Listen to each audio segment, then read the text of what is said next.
and welcome back to Johnnie Bennie Campus News. I'm Denisha Demerit. And I'm Emily Booth. Thanks for joining us. CSB-SJU campus closed on Wednesday once again due to a massive snowstorm that struck the Midwest.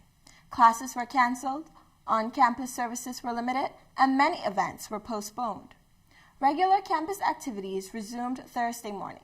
Continuing on celebrating Black History Month, JEC, Intercultural and International Student Services, and the McCarthy Center are showing the film Black Klansman.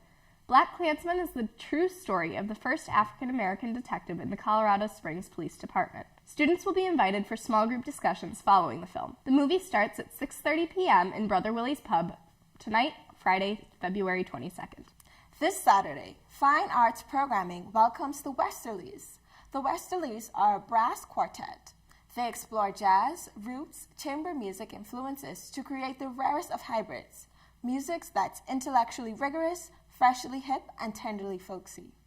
The Westerlies will blow you away with the precision of string quartet, the audacity of rock band, and the charm of a family sing-along. The concert starts this Saturday evening at 7:30 in the Stephen B. Humphrey Theater at SJU. Tickets can be bought online or at the box office. The CSB-SJU Political Science Department is sponsoring an educational conversation titled Trump's Emergency Declaration, the U.S. Constitution, and the Law.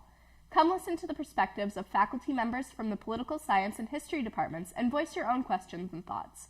This event will be taking place in Brother Willie's Pub at 4:30 p.m. on Wednesday, February 27th. Reporter John Wen sat down with current McCarthy Center resident and alum Lino Rulli to talk about his time at CSB-SJU and his career in radio. Let's check it out. Hi, this is John Wen with JBCN. Joining us here is Lino Rulli, alum of St. John's and the School of Theology. This year, he is the McCarthy Center resident. And how are you? So I lost my voice. My voice is just coming back, so this is not the way I typically sound. I'm fine. Now, on Sunday, you got here in preparation for your residency. How does it feel to be back at your alma mater? It feels weird because all the memories I've got, the ones I remember, so there's some hazy memories I have from college, but coming back is this fantastic feeling because it feels like home. Mm-hmm. And then I look around, and here's the worst part about getting old. Do what you can to never get old, because the worst part is when I look at you, when I look at the crew here, when I look at the students, I'm like, oh, hey, what's up? You see me as old, and I'm like, oh, we're all in this together, right? Because when I was on campus, I was young. I was once you, and now I'm old.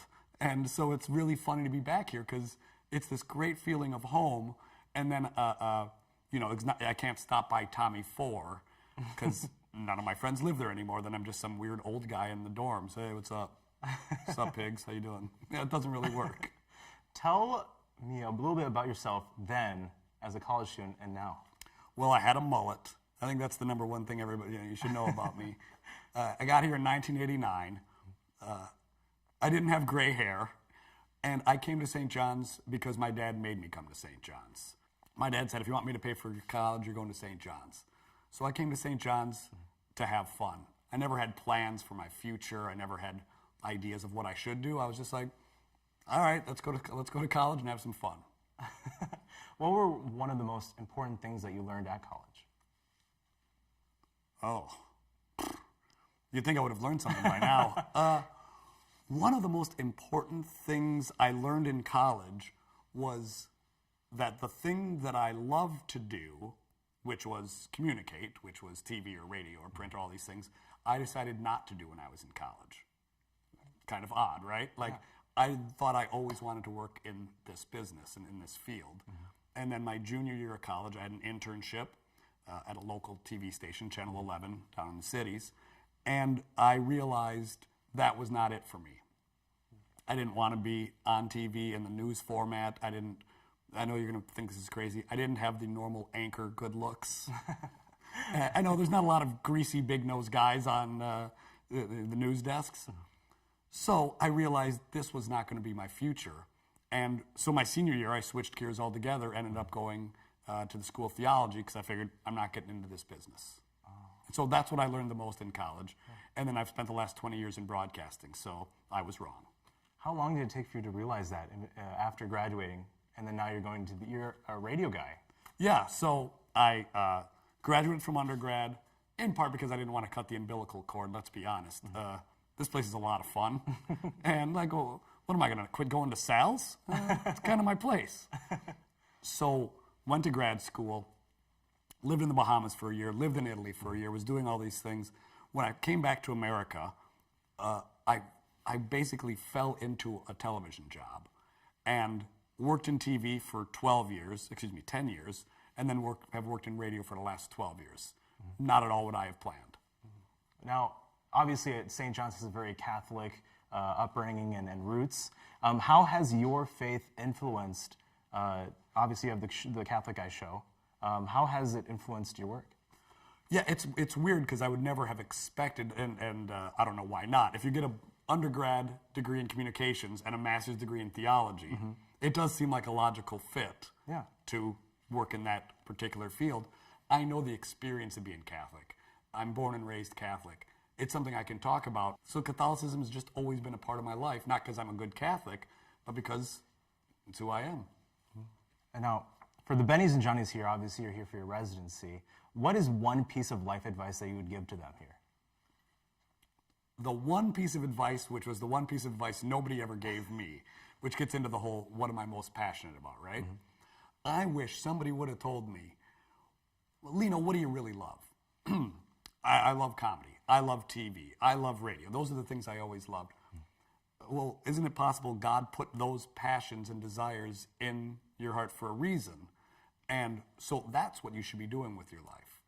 I wish the advice somebody would have given me was, take the thing you love the most and make your career out of that.